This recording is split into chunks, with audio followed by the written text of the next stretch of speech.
देखो अपन देर ना करो।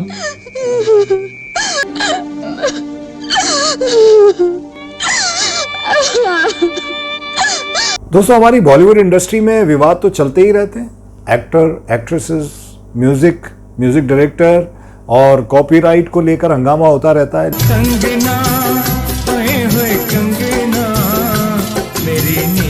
लेकिन कुछ ऐसी भी चीजें हैं जिनको लेकर कभी कभी ऐसी खबरें बाहर आती है जिसमें हंगामा हो जाता है। कुछ न्यूड सीन होते हैं, कुछ रेप सीन होते हैं। एक हीरोइन ने ऐसा ही कुछ किया था। उनके कुछ न्यूड सीन और रेप सीन को लेकर बहुत विवाद हो गया, हंगामा हो गया था। और उस दौर में, जिस दौर में वो काम कर रही थी, उस टाइम पे इस तरह के सीन देना तो मतलब आप समझ लीजिए कि आग लग जाती थी।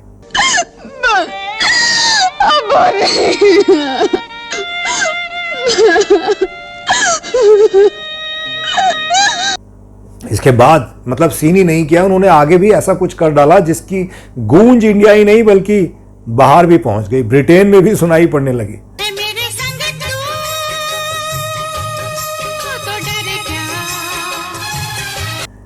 कौन थी वो हीरोइन और क्या था वो विवाद, हम बताएंगे आपको। बस आप बने रहिए हमारे साथ, हमारे चैनल OSM बॉलीवुड में। बस हम गए और आए।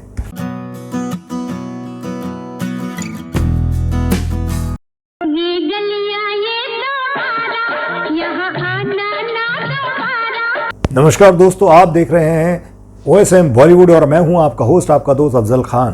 दोस्तों, जिस हीरोइन की हम बात करने जा रहे हैं, आप अंदाज़ा नहीं लगा सकते कि उन्होंने ही ऐसा कुछ किया होगा, क्योंकि बहुत कम ऐसा देखने को मिला है कि उन्होंने अपने जो उनका करियर रहा है उसमें इस तरह के रोल किए हैं। ऐसे साथ का क्या फायदा जिसमें दुख के सिवा और कुछ ना हो। तुम्हारी जिद और गलत उसूलों के साए में रहकर दम घुटता है मेरा। जी हाँ, हम बात कर रहे हैं एक्ट्रेस पद्मिनी कोल्हापुरी के बारे में।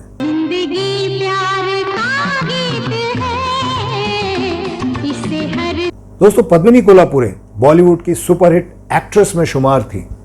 प्रेम रोग फिल्म उनके करियर की पहली सुपरहिट फिल्म बनी थी। क्या बात है, नाराज हो? हम कौन होते हैं नाराज होने वाले? बस राधा थी ना तुम्हारी अपनी, वो तो चली गई, अब हमसे मतलब क्या रहा? जाने क्या समझते अपने आप?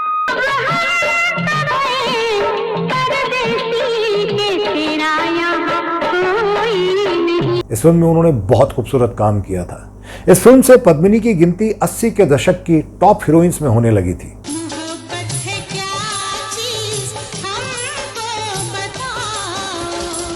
वैसे तो पद्मिनी कोल्हापुरी ने बतौर चाइल्ड आर्टिस्ट के तौर पर काम करना शुरू किया था। वो बनना चाहती थी गायिका, लेकिन एक सक्सेसफुल अभिनेत्री बन गई, तो इसलिए वो एक्टिंग करती चली गई।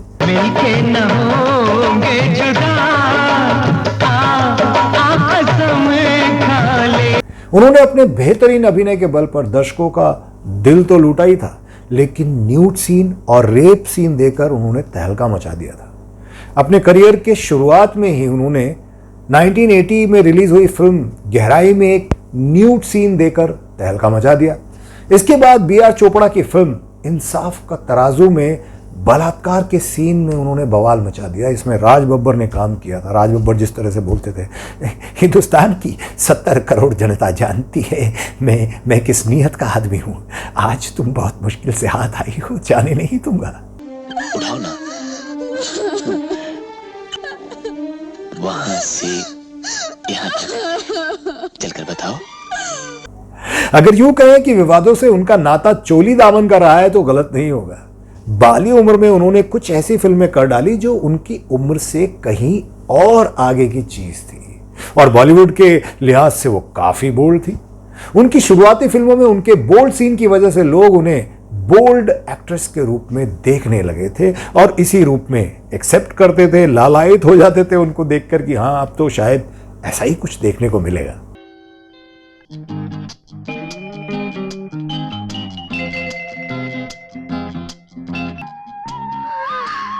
इस तरह टकटकी बांधकर टुकुर टुकुर क्या ताक रहे हो? प्यार करने का मौसम आया, जीने मरने का मौसम।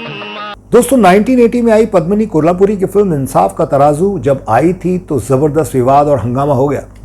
इस फिल्म में पद्मिनी कोल्हापुरी के बोल्ड सीन ने बॉक्स ऑफिस पर हंगामा मचा दिया। अब मैं जाऊं? हाँ, जाओ। ये सीन भी काफी लंबा था।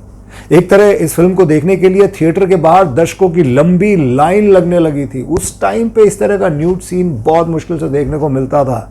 और दूसरी तरफ बोल्ड सीन पद्मिनी की जमकर आलोचना भी हो रही थी। इस फिल्म को देखने के लिए लोग ब्लैक में टिकटें खरीदते थे। दरअसल इस फिल्म के एक सीन में फिल्म विलेन का किरदार जो राज बब्बर ने निभाया है, उन्हें जबरन अपने सारे कपड़े उतारने के लिए मजबूर करते हैं और फिर उनके साथ दुष्कर्म करते हैं। इतने लंबे रेप सीन की वजह से बहुत विवाद हुआ और पद्मिनी की छवि पर भी इसका काफी गहरा असर पड़ा।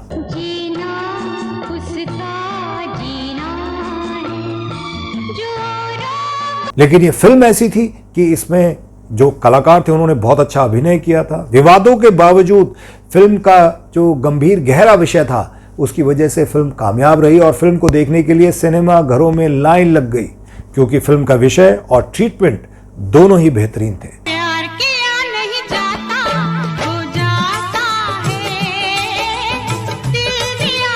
फिल्म रेप सीन की वजह से फिल्म को लेकर काफी हाइप बन गई। सिर्फ 15 साल की उम्र में इंसाफ का तराजू के लिए पद्मिनी कोल्हापुरे ने फिल्म फेयर से बेस्ट सपोर्टिंग एक्ट्रेस का खिताब भी जीता था। जी हाँ, अवार्ड जीता था।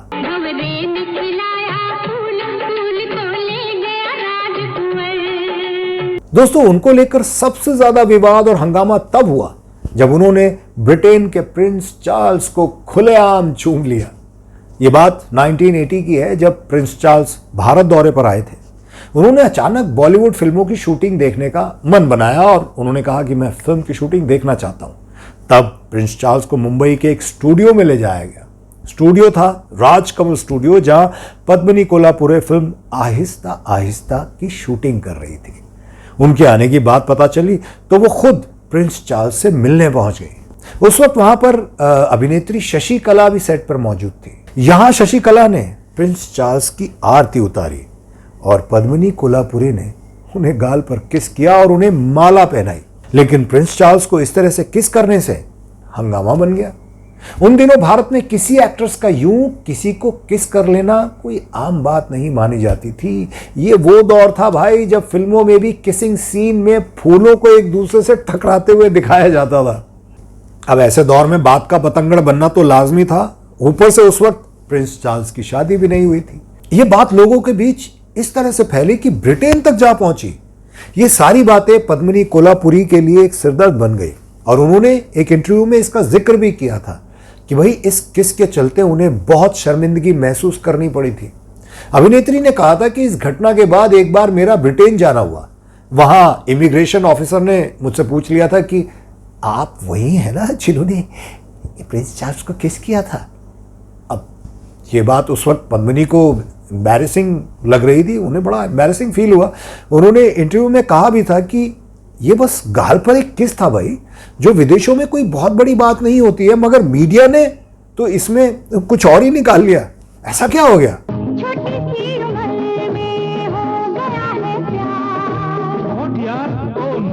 दरअसल बात यह थी कि पद्मिनी कोल्हापुरे एक बड़ी अभिनेत्री थी, तो लाजमी है कि उनकी हर बात पर मीडिया और प्रेस की नजरें रहती थी। पद्मिनी का कहना था कि ये एक मामूली सी गाल पर दी जाने वाली किस थी, लेकिन इसका मतलब कुछ और नहीं निकालना होता है। मतलब मन साफ है तो आप इसका कुछ और मतलब क्यों निकालेंगे। पद्मिनी कोल्हापुरी को एक दूजे के लिए सिलसिला और तोहफा जैसी फिल्मों से ऑफर मिले थे, लेकिन किन्हीं कारणों से उन्होंने इन्हें भी रिजेक्ट कर दिया था।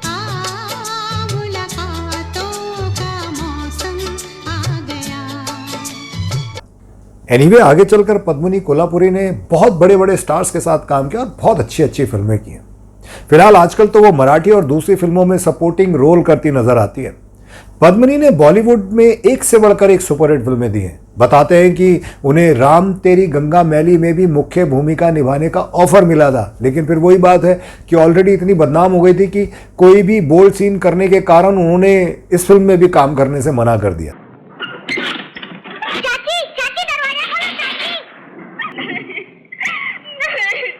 मेरी किस्मत में तू नहीं शायद, क्यों तेरा मगर मैं पूछती हूँ उसका क्या कर लिया आपने, जिसने आपकी मासूम बेटी की इज्जत लूट ली। पद्मिनी अब फिल्मों से दूर ही रहती हैं, लेकिन किसी न किसी बात के कारण चर्चा में भी छाई रहती हैं। तो दोस्तों, ये वीडियो आपको कैसा लगा कमेंट करके ज़रूर बताइएगा। मैं फिर मिलूंगा आपसे बॉलीवुड की और भी खबरों के साथ। तब तक देखते रहिए OSM बॉलीवुड। दीजिए मुझे, अपने दोस्त को इजाज़त। मैं फिर मिलूंगा आपसे, तब तक आप अपना ख्याल रखें। टेक केयर, बाय बाय, अल्लाह हाफिज़, राम राम।